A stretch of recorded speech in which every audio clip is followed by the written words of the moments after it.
All right, guys, we're gonna talk about finishing options for kitchens in your second suite. The very first thing is in terms of the type of faucets, and I know I shouldn't be talking about brands, but we always just go with Moen. And the reason is because it's very easy to get replacement parts. As a matter of fact, if you go into many big box retailers and you show them, the original faucet, and if you have a receipt, everything, the parts can be just given to you usually at their service desk. Okay, so they're long lasting. It's a well-known brand. I wouldn't go with some of those in-house brands from the retailers. I would go with a proper brand like Moen for faucets.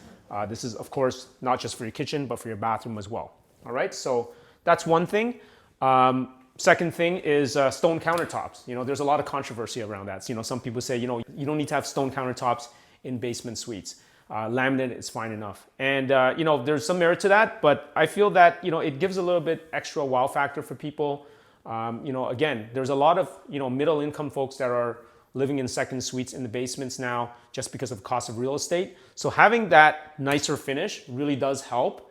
And it does last a lot longer as well. So, it's probably gonna cost $1,000, $2,000 more depending on the size of the kitchen. But I feel like some sort of a hard surface, whether it's marble, granite, or quartz, is definitely a good idea, even if it's a basement suite, okay?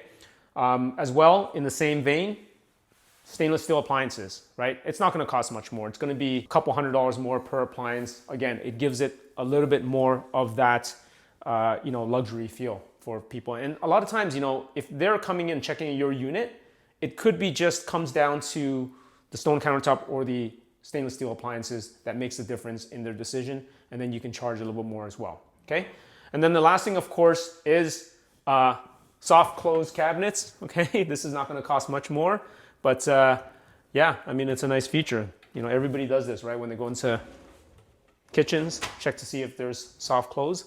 See, even if I'm angry, there's nothing I can do about it. I can't slam this thing shut. All right, hopefully that was useful. See you in the next video. Thank you so much for watching our video. We have a brand new garden suite guide, how to add one to your property. You can download a copy right now for free if you go to www.suiteadditions.com. We cover a ton of stuff you need to know if you want to start building these to create more housing and wealth at the same time. There's also a list of resources that we've identified that you can use. Download your copy now for free at www.suiteadditions.com.